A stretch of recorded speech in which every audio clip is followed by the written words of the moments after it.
আজকে জাতির ভিতরে আওয়ামী সরকার যেভাবে বিভাজন করে 15 বছর বাংলাদেশে রাজনীতি করেছে, মানুষকে হত্যা করেছে, আজকে আবার সেই জাতিকে সেই 71 সালের মহান স্বাধীনতা যুদ্ধ নিয়ে জাতিকে বিভাজন সৃষ্টি করে আজকে বাংলাদেশে আবার সেই স্বৈরাচারী সরকার প্রতিষ্ঠার রূপ দেখতে পাচ্ছি আমরা। মাননীয় স্পিকার, এই জন্য আমি অত্যন্ত দুঃখিত, জনগণ দুঃখিত। আপনি গ্রামগঞ্জে যাবেন, জনগণ এটা শুনতে চায় না। তারা বলেছে আমরা ভোট দিয়েছি, গণভোট দিয়েছি, গণভোট কেন বাস্তবায়ন হয়নি? মাননীয় স্পিকার, জনগণ গণভোটের বাস্তবায়ন দেখতে চায়। হাজার হাজার কোটি টাকা আবার যে ব্যাংক একটু দাঁড়িয়েছে, আবার সেই ব্যাংক লুট করার জন্য তাদেরকে এখানে 7% টাকা পরিশোধের মাধ্যমে ব্যাংক লুট করার সুযোগ করে দেওয়া হচ্ছে। ব্যাংক সরকারের না, এদেশের জনগণের ব্যাংক, জনগণের কষ্ট যদি টাকা। মাননীয় স্পিকার, আমাকে এই ট্রেন লাইন আমার বাগারপুর উপজেলার উপর দিয়ে 10 মাইল ট্রেন লাইন গিয়েছে, কিন্তু একটি স্টেশন আছে, স্টেশন মাস্টার আছে, সেখানে সে ট্রেন থামে না। আমি আপনার মাধ্যমে আমাদের রেলমন্ত্রীর কাছে বলতে চাই যাতে আমাদের পদ্মবুলা রেল স্টেশনে ট্রেন থামে। আলোচনা অংশগ্রহণ করবেন যশোর 4 আসন থেকে নির্বাচিত মাননীয় সদস্য জনাব মোহাম্মদ গুলাম রসুল। আপনার সময় 7 মিনিট। ধন্যবাদ।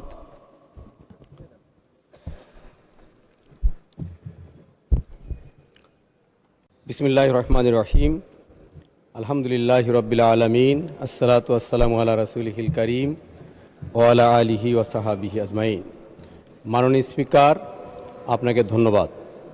মাননীয় স্পিকার, এই মহান সংসদে দাঁড়িয়ে আজকে আমি 1971 সালের মুক্তিযুদ্ধে যারা শহীদ হয়েছিল, এ দেশের জন্য জীবন দিয়েছিল, শাহাদত বরণ করে আমাদেরকে একটি স্বাধীন সার্বভৌম বাংলাদেশ দিয়েছে, আমি তাদেরকে স্মরণ করছি। আজকে আমি এই মহান সংসদে দাঁড়িয়ে বিশেষভাবে তাদেরকেও স্মরণ করি যারা 24-এর গণবিপ্লবে যে ছাত্র এবং তরুণ শ্রমিক দীর্ঘ 15.5 বছর আমরা যে ফ্যাসিবাদী সরকারের শোষণে, নির্যাতনে, নিষ্পেষণে এবং তাদের জাতাকলে গোটা জাতি যে নিষ্পেষিত ছিল, আমাদের গণতান্ত্রিক অধিকার ছিল না, আমাদের ভোটের অধিকার ছিল না, সেই প্রেক্ষাপটে তারা যে গণ আন্দোলন করেছিল, সেই গণ আন্দোলনে আবু সাইদ মুগ্ধ সহ বাংলাদেশের যে 1600 তরুণ জীবন দিয়েছিল, 40,000 তরুণ যারা আহত হয়েছিল, যার মধ্যে প্রায় 500 তরুণ যারা চোখ হারিয়েছে, জীবনের মধ্যে পঙ্গু হয়ে গেছে, আমি তাদেরকে বিশেষভাবে স্মরণ করছি। মাননীয় স্পিকার, আমি গভীর শ্রদ্ধার সাথে স্মরণ করছি 3 বারের প্রধানমন্ত্রী,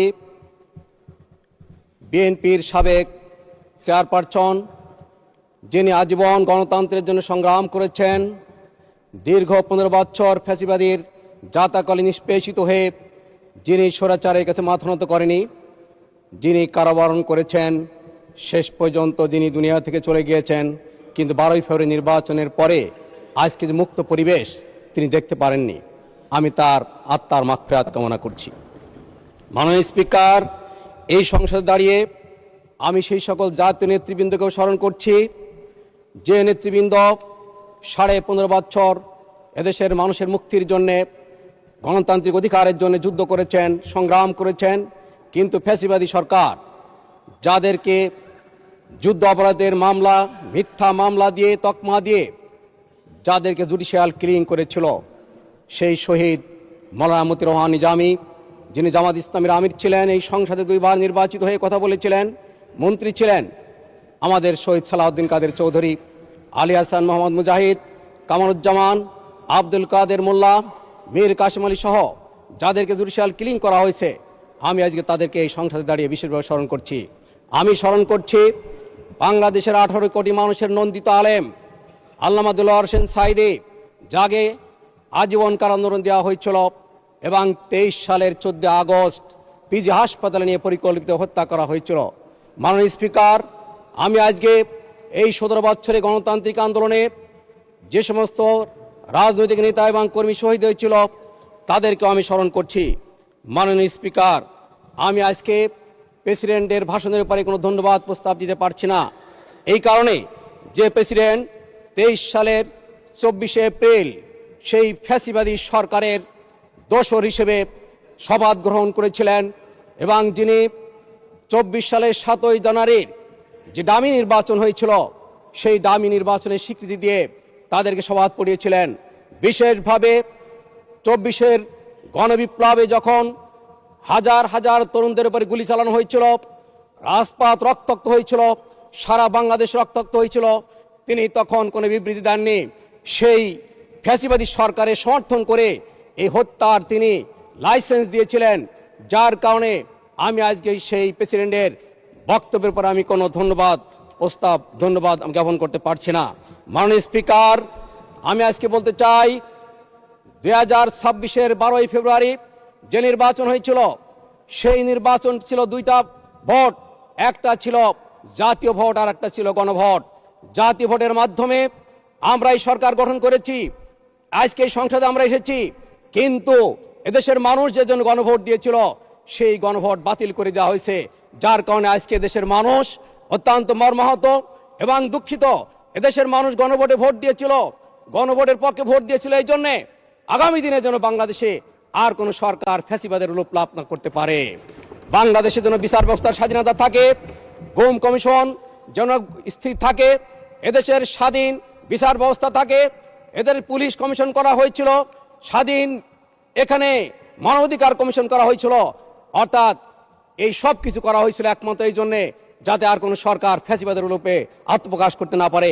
কিন্তু আজকে আমি সংসদে নতুন সংসদে এসেছি, কিন্তু আজকে আমি দেখতে পাচ্ছি অনেকের বক্তব্যে সেই ফ্যাসিবাদী সুর, একদলীয়ভাবে ফ্যাসিবাদের সুরে তারা বক্তব্য দিচ্ছে, আজকে বিরোধী দলকে কটাক্ষ করে বক্তব্য দিচ্ছে, যেটা আমরা আজকে শুনতে চাই না। আজকে জাতির ভিতরে আওয়ামী সরকার যেভাবে বিভাজন করে 15 বছর বাংলাদেশে রাজনীতি করেছে, মানুষকে হত্যা করেছে, আজকে আবার সেই জাতিকে সেই 71 সালের মহান স্বাধীনতা যুদ্ধ নিয়ে জাতিকে বিভাজন সৃষ্টি করে আজকে বাংলাদেশে আবার সেই স্বৈরাচারী সরকার প্রতিষ্ঠার রূপ দেখতে পাচ্ছি আমরা। মাননীয় স্পিকার, এই জন্য আমি অত্যন্ত দুঃখিত, জনগণ দুঃখিত। আপনি গ্রামগঞ্জে যাবেন, জনগণ এটা শুনতে চায় না, তারা বলেছে আমরা ভোট দিয়েছি, গণভোট দিয়েছি, গণভোট কেন বাস্তবায়ন হয়নি? মাননীয় স্পিকার, জনগণ গণভোটের বাস্তবায়ন দেখতে চাই।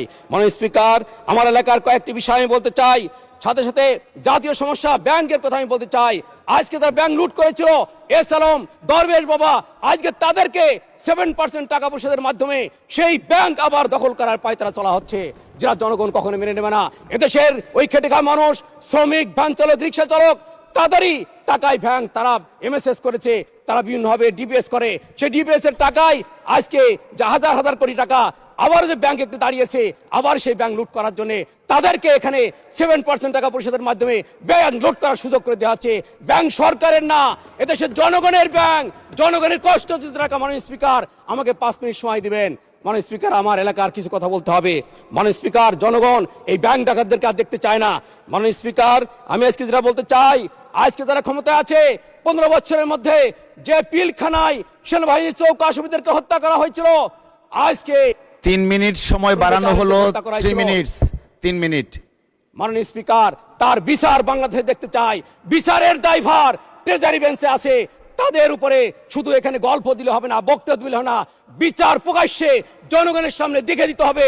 হ্যাঁ, আমরা পিলখানাকে এই যে সেনাবাহিনী চৌকাঠে হত্যা করা হয়েছে আমরা নিন্দা জানাই, তাদের আমরা বিচার করতে চাই, সামনে জনগণের সামনে এটা দেখাতে হবে।